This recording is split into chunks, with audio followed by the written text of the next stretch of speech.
Welcome to The Change Lead, the podcast providing leaders with the insight needed to get things done in a rapidly changing and complex world. Subscribe to this podcast so you don't miss an episode.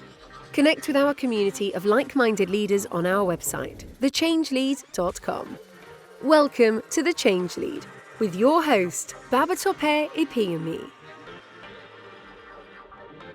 Hello and welcome. This is Babatope Ipinyomi from The Change Lead, and welcome to another episode of the Change Lead podcast. My guest today is a startup coach. He has provided coaching, mentoring, and advisory services to over 500 founders and entrepreneurs globally. My guest today is Idowu Akinde. Idowu is on a mission to nurture the next generation of entrepreneurs. Today, Idowu and I will have a conversation on coaching innovative startups.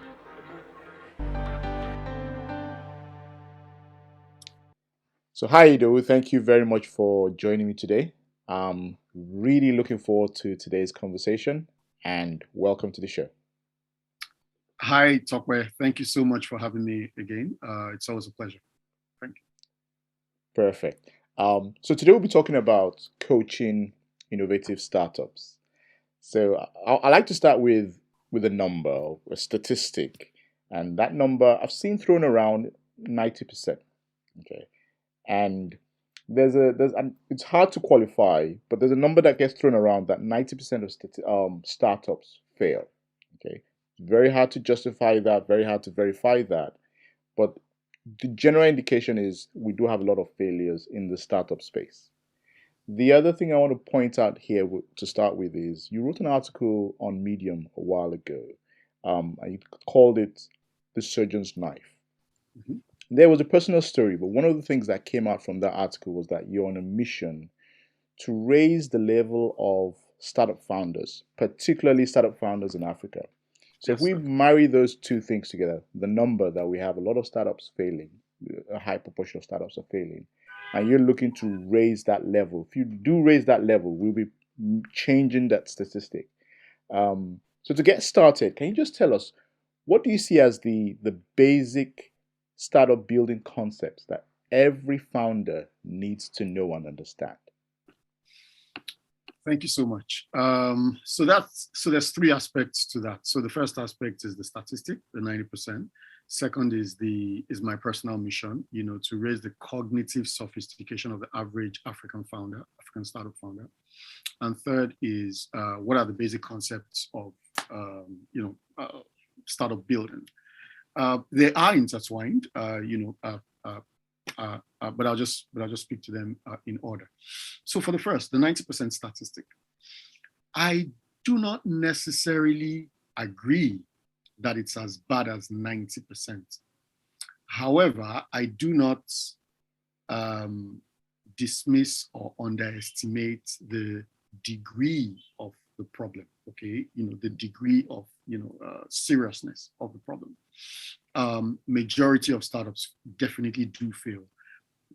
By my estimation, no less than 70, probably not as high as 90, no less than 70%. Okay. There are a number of reasons for this. There's also a slight misuse of a certain term. Okay. So many times, the context within which that statistic is used is actually an SME context and not a startup context.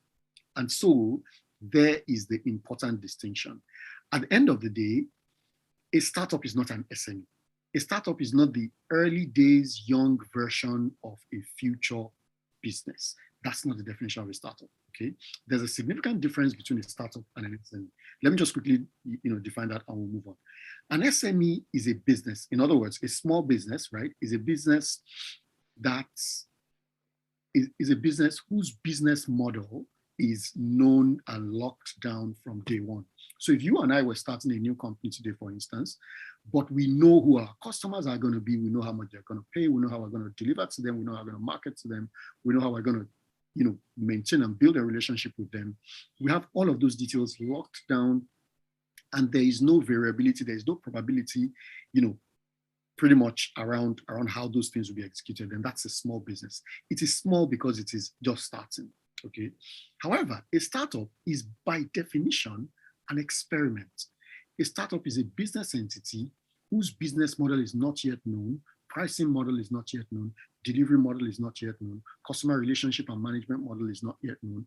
And therefore, a startup, you can use the following definition. A startup is the business entity that is set up to validate certain assumptions about a certain marketplace. Okay, so it just so happens that people register or incorporate new companies and then start to run experiments.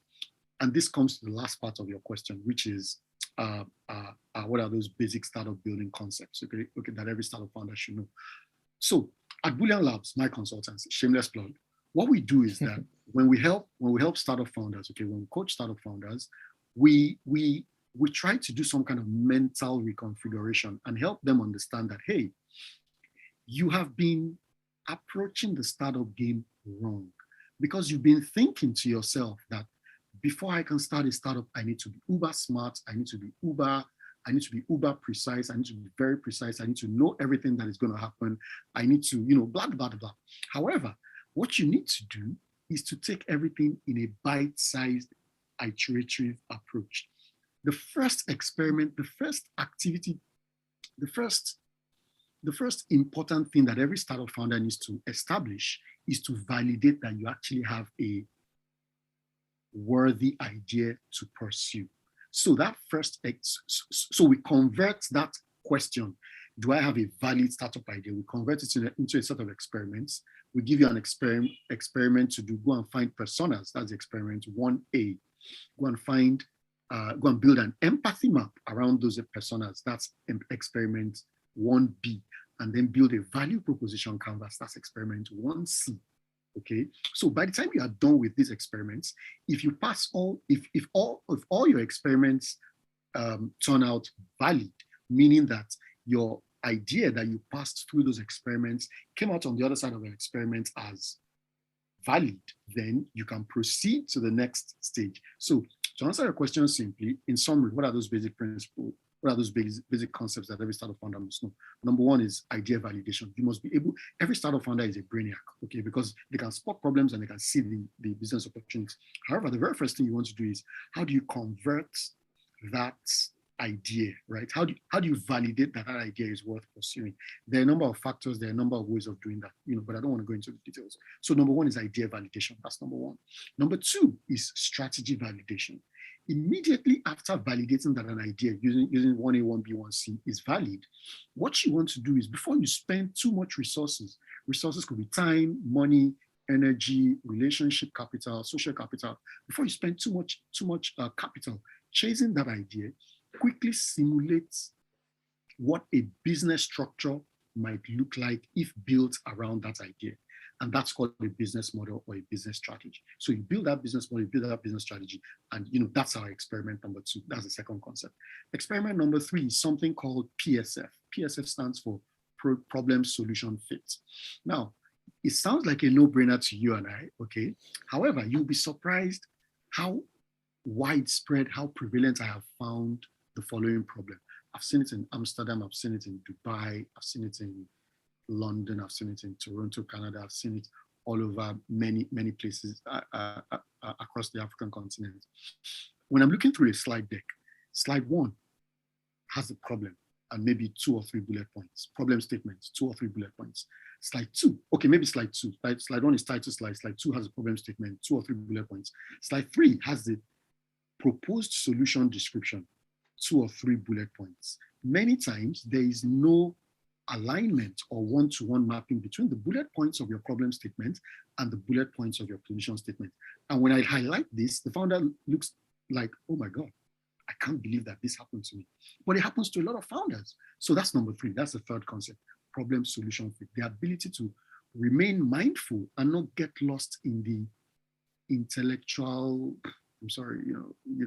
exercise, right, of building a solution. Remain mindful to continue to ensure that you are solving specific pain points, right, with your proposed solution. So that's problem solution fit. There are a number of techniques at arriving at that as well. So those are the first three. There are about 9 or 10 of them in our standard curriculum. But let me just stop there for now, and we can pick it up again. I don't want to hold the mic. Oh, that's really really good. I know you just touched three, but that's a lot of content there. And I think one thing that just keeps coming out from the way you've expressed that one is the passion that you have for doing this, but Yes, also is experimentation, experimentation, yes, sir. experimentation, and that is so key. I think if that's one thing I want to make sure that anyone watching or listening takes away is that is really what it's about. It's about experimenting. Yes. It's a shame, but a lot of the way we've been trained, conditioned, educated doesn't encourage experimentation.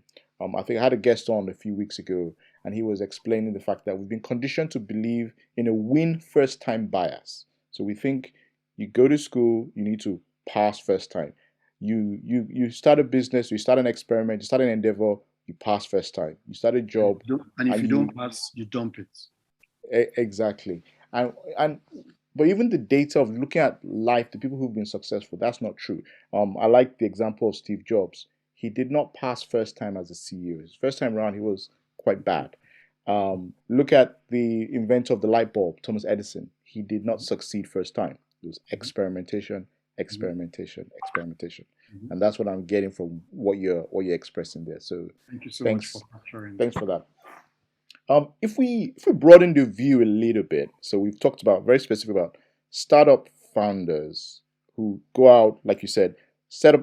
They've got an experiment. They're validating a business idea or assumptions on a business, and they go ahead and set up a business. However, we do know that experimentation can take place in a different context.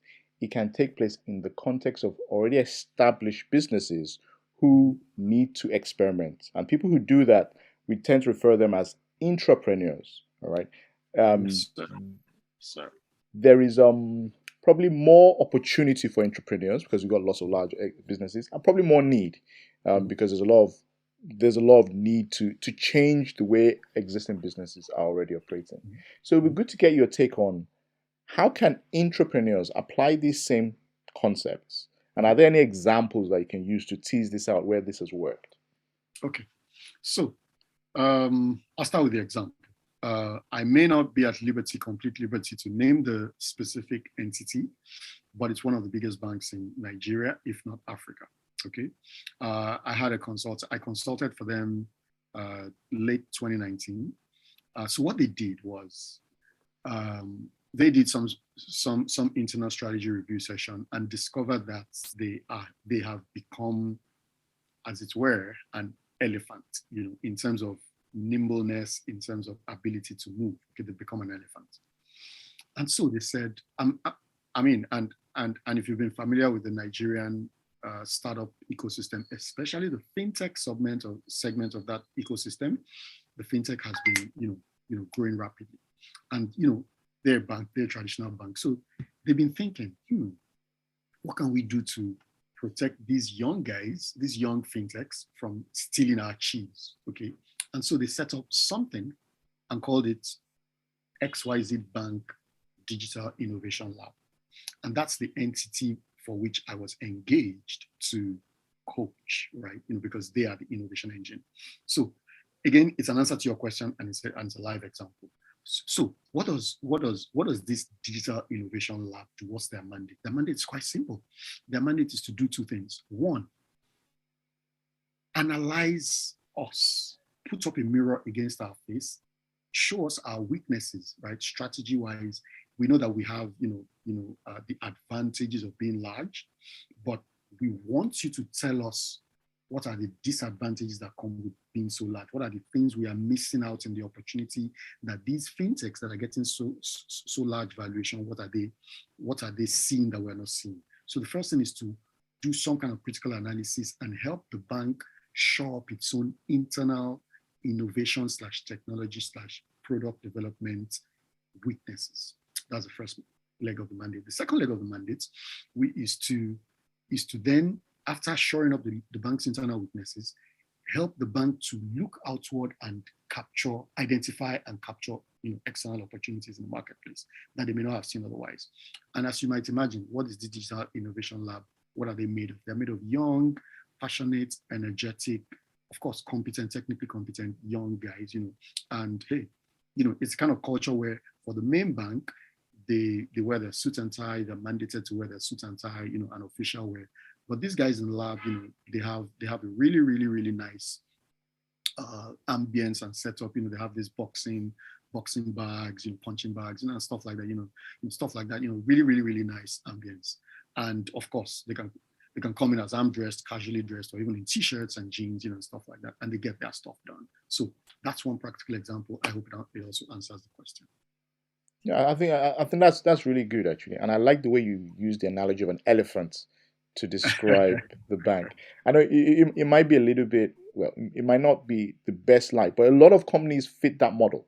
A lot of established organizations, they've been around for several years, but if they look at themselves critically, like you help that organization do, they will realize that they're also turning into elephants, and Yes. it is a risk, and it's and I think what they've done, engaging you, and what they've done by that introspection, is better for them to do it themselves than for them to be caught out, and it's too late. So it is the right approach. So there is what you're describing here is there's a lot of opportunity for intrapreneurship. A large organization can take these same concepts and begin to innovate themselves. So I like that. You mentioned something about fintechs, because that's a big thing now. We've got lots of fintechs, particularly London, where I am. When you think about fintechs and startups generally who operate similar to fintechs, we almost take innovation as a given. Same with the innovation lab that you created, that you helped coach.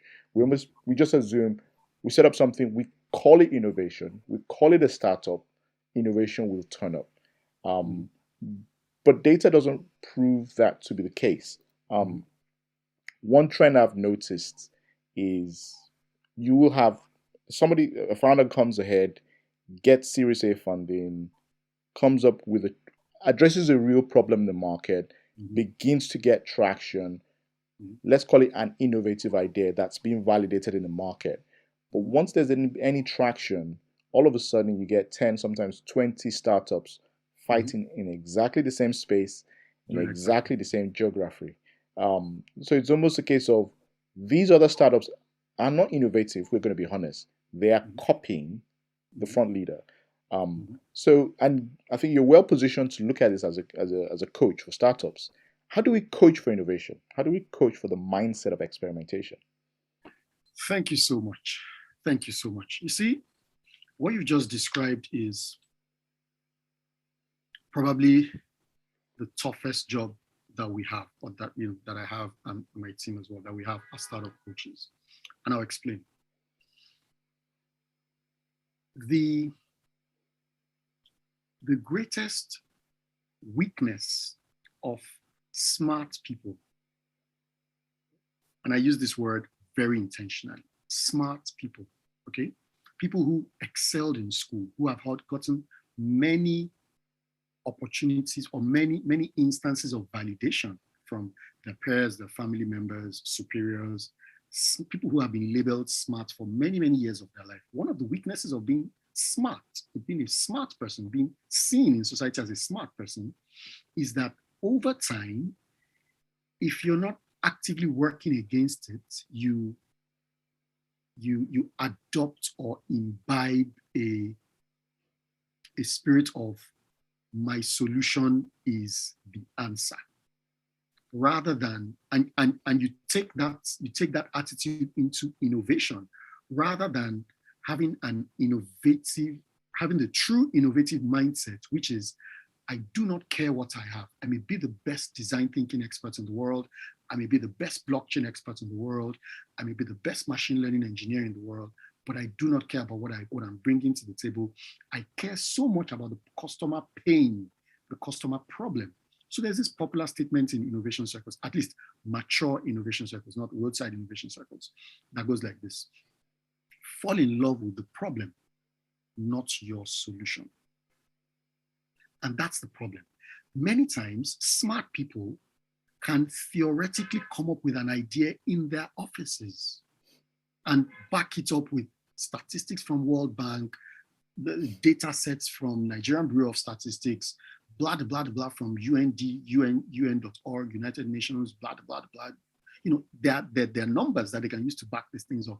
But many times what happens is the solutions that are built from that solution, the products that are built from that solution mindset, do not have what you call the compelling factor that a prospective customer will see from afar and will be like, oh my God, where have you been all my life? Please take my money.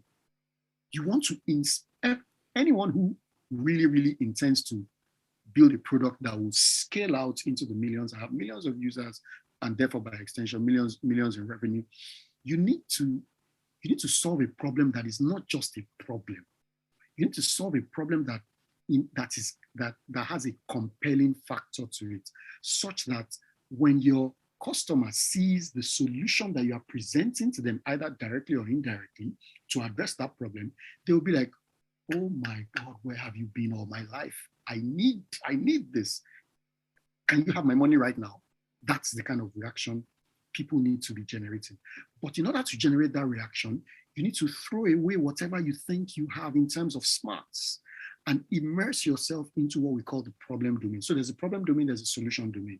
Many smart people immerse themselves in the solution domain, the domain of technologies and approaches and solutions, design thinking, buzzwords, instead of immersing themselves in the domain of the problem, which is where the customer currently lives, and immersing yourselves to the degree where you become so intimate with their problem and how they view that problem that you can make near accurate or accurate guesstimates as to what they will find compelling.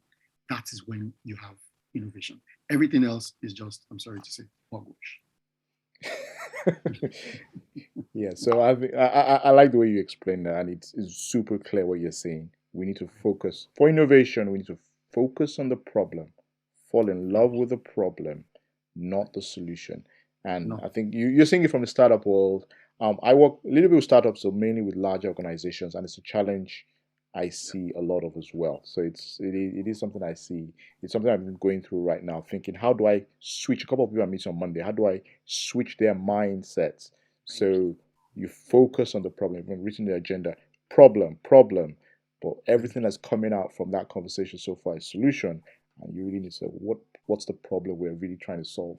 Another way I like, and you can correct me if this analogy doesn't work, is it's almost like you need to be learners, not knowers. You don't go in saying, I know what to do. I need to learn, right? Yes. It's a new field. You're not the expert. The customer is the expert. Forget your expertise. Forget your certificates and your laurels. You are not the expert. The customer is the expert.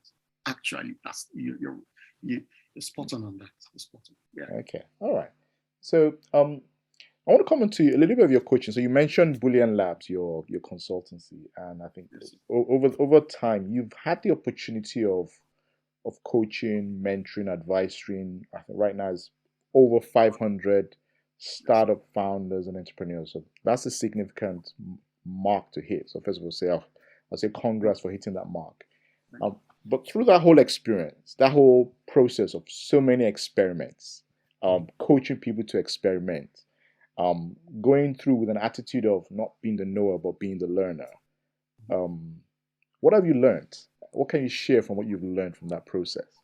Okay, thank you so much. For me personally,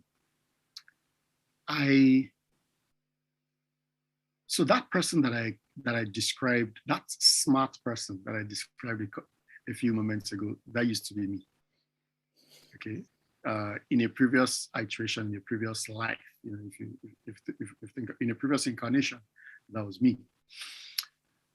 This experience of having interacted with such a wide variety, such a wide range, right, of startups scattered across cultures and geographies, right, all over the world.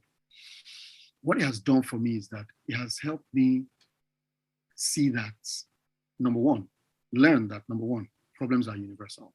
Okay, problems are universal. So I live in Africa, but this is not the only place with problems. Problems are everywhere. Number two, problems are not as bad as you think they are. Actually, every problem is an opportunity in disguise. And I like to put it like this. Every problem is somebody's $1 million opportunity. So if it's not you, if you're not the one that sees it, and if you don't take it, somebody else will come along and take it. You'll be reading about that person in newspapers or in the news outlets. Number three, And this is probably the most important one. Intelligence and the ability to solve problems. Now, I don't use the intelligence in the traditional definition as the academic community likes to use it. But intelligence, the ability to attack problems until you find a fitting, sustainable solution, whether that is looking at it from fresh eyes or having the presence of mind to continue to iterate and change parameters of how you're solving that problem. But the intelligence to solve problems is universal. It is universal. Trust me, it is universal.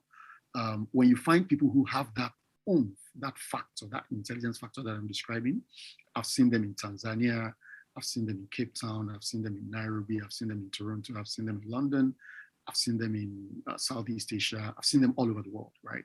And it is equally distributed around the world. So if I can summarize there, I'd say those are the three lessons that I've learned having the privilege to interact with so many startup founders and entrepreneurs.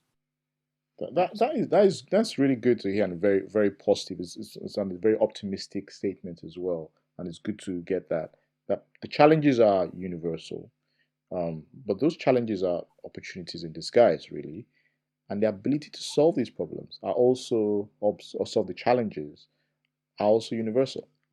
So there are solutions, there are ways forward, and this is universally available.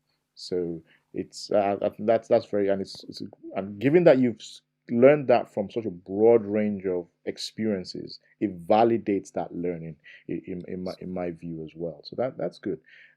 If we extend what you just described there and the startup building concepts to a slightly broader context, like you just said, the problems are universal.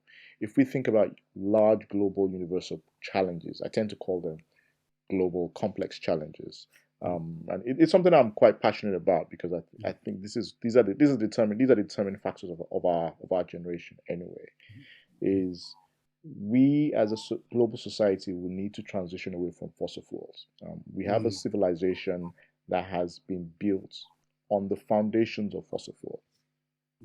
That change is not going to be a national change, an industry change. It's going to be a global change. If we think about the global pandemic that we're getting through or going through right now, once again, it's another global challenge. These are the challenges that are defining our time. One of the things I know that we're passionate about, probably not globally aware, but we know that needs to be dealt with and addressed, is the transformation of African society. It's another global challenge. It's not a national challenge. It's not even a continental challenge. If you look at it, because of history and what's happened globally, it is actually a global challenge. How can we, and it's more of a thought, I don't think we're looking for specific answers or imagining we know in our ivory towers, but how can we begin to have a conversation? What are your thoughts on applying the startup building concepts, the mindset of experimentation, to these large global challenges as well? So perhaps you didn't know, but you've included the answer in the question. So I think that at least as far as I know, we have approached these large complex problems of climate change, the current pandemic. We've approached them with a traditional, like you said earlier, binary hit or miss, get it right or get it totally wrong approach. And that's why that's why the problems have persisted so long. I advocate rather for, and this comes from my agile coaching, the agile coaching aspect of my career, my background. I advocate rather for the experimentation mindset, right? The iterative, incremental approach to solving problems. So take climate change, for instance. The climate is reacting to, or the planet or the climate is reacting to energy our usage of energy sources, right? That when taken on an individual transaction level, do not look like they're doing much. But when you look at the aggregate on the macro, we are obviously, hurting ourselves, hurting the planet, hurting ourselves, and the planet is reacting. If you approach that kind of a problem, especially where you have independent, intelligent, rational actors, classic game theory, behavioral economics type problem, okay? If you approach that kind of problem from a traditional waterfallish, project management-ish, shoot or miss approach, you are definitely going to get a lot of parameters wrong because there are moving parts. If I don't want to name any countries, if country A today feels like they want to reduce their carbon emissions by 70%, and they discover after 5 years that country B has only reduced theirs by 7%, okay? Where is the encouragement for them to continue to reduce theirs? Don't you think that after some time they will make laws or legislate and reduce their reduction from 70% to 7% so that everybody's equal and let everybody start to move forward? And then, and these are classic problems of game theory type systems. So where am I going? I'm saying the traditional hit or miss binary approach, get it or fail, get it or miss it approach, is not sufficient for these kinds of problems. You have to approach them, like I said, that you said the answer within the question. You have to approach these kinds of problems from an attitude, from a perspective with an experimentation approach. Take a little bit of the problem, experiment, and then based on the outcome of that experiment, decide whether you want to tweak or modify certain parameters in the current configuration of the problem, such that you can then test that new configuration under the same conditions of the experiment again and see if it works, or you want to discard that entirely and move to something else. And it's a bit surprising, that as a society we have leaned more towards this hit or miss style than the incremental, iterative, take it a little bit at a time and experiment a little bit at a time approach. Because this approach, it doesn't look glamorous, it doesn't look like it works, on the big stage. But trust me, it is the perfect implementation of the compound interest principle. As you repeat those experiments, you are building on previous successes, and you will get to a stage where the degree of success, the degree of momentum that you'd have generated will literally be jaw-breaking, or mouth-opening to people who are observing what you're doing. So that's my approach. That's my recommendation. I like that. Thanks, and that is fully in line with my school of thought here. That it's the experimentation mindset that applies, that works for these kind of challenges. And I expect over time, with more people coming to this way of thinking, we will get more successes with these challenges. So watch this space and see how things go. I think you've been very generous with your insights, with the knowledge you have, with the experience you've had. Before we close, it'd be good for our audience to know a little bit more about you.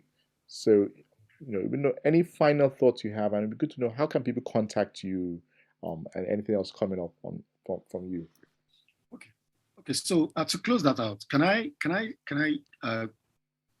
crave your indulgence? Can I list out the other elements of the startup concept? Sure. So we listed number 1 to 3, idea validation, number 2, strategy validation, number 3, problem solution fit.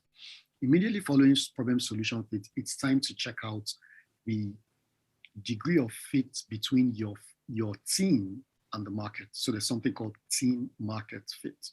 Slightly related to the concept of team market fit, and that's number 4, team market fit and co-founder fit. Many people do not know, many people have heard that most, I think it's 75% of SMEs fail due to lack of access to finance. But many people do not know that the first runner up in terms of reasons why those SMEs fail, the first runner up, okay, is co-founder conflict, okay? Co-founder misfit, so that's number 4. Team market fit and co-founder fit, that's number 4. Number 5 is product market fit, okay? Now, we spoke earlier about problem solution fit, okay? Now, this time around, you want to start to think about how much alignment is there between your product as you've designed it and the acceptance of the market. How is the market reacting to your product? There are a few empirical methods and techniques for arriving at a good enough confidence level, okay, to justify further investment in your startup. But like I always say, if you are being backed by mature investors, they will most likely force you to carry out experiments that validate whether you've achieved PMF, product market fit. But if you get hooked up with what I call roadside investors, okay, investors who don't really have the sophistication necessary to even know the difference between these concepts that we're talking about, then they may not even bring to your awareness PMF, right? And you may just be getting money that is literally going down the drain. Okay. After product market fit is scale. So immediately after product market fit, it's time to, that's number 6 now, it's time to start to think about how to take this product, because now you've validated that the early segment of the market loves your product and is absolutely passionate about it. Now it's time to take it to the late majority segment of the market, to the people who are not your first buyers. So again, this refers to a concept that in every technology product deployment, there are people who immediately rush out to get the first version of that product. There are others who wait for those people to make the experiment and fail and give their reviews and then wait before adopting that product. So that's that. And then after scale, you can start to talk about environmental awareness and investor preparedness. So those are the concepts. How do people reach me? I'm reachable. I'm quite visible on LinkedIn as well as YouTube. So those are my main channels, LinkedIn and YouTube, okay? Especially in the year 2022, my team and I have set up a schedule of recording and publishing videos that touch on many of these startup concepts. So 2022, YouTube is going to be a heavy part of our strategy, as well as LinkedIn. So LinkedIn, my name is Idowu Akinde. If you can see the tag on this Zoom screen, Idowu, Idowu space Akinde. That's my name. If you search for me on YouTube or LinkedIn, you find me there. I'm also on Twitter, I'm on Instagram, and I'm on Medium. But the first two, LinkedIn and YouTube, are the best ways to catch me. Perfect ID. Thank you so much, Idowu. What I'll do, I'll make sure that your LinkedIn and YouTube links are on the, if you're listening to this on audio, it will be there, whether Spotify, Apple Podcasts, Google Podcasts, whatever way you listen to your podcast, you will find that in the show notes, which is actually just the description section of the episode. Also, if it's on YouTube, it'll be in the description section as well, so that you can easily reach out to Idowu. Idowu, thank you very much for sharing these insights. They are very optimistic, very practical, very insightful, and I think they are required for our day. So thanks for being generous with these insights as well. Thank you. Thank you I so think we're much. going to have to bring you back at some point, but this has been a brilliant Pleasure. conversation. Thank Always you so a pleasure. much. Thank you so much. Take care. Thank you. Would you like to learn more about coaching innovative startups? Would you like to join in the conversation on how to build innovative startups?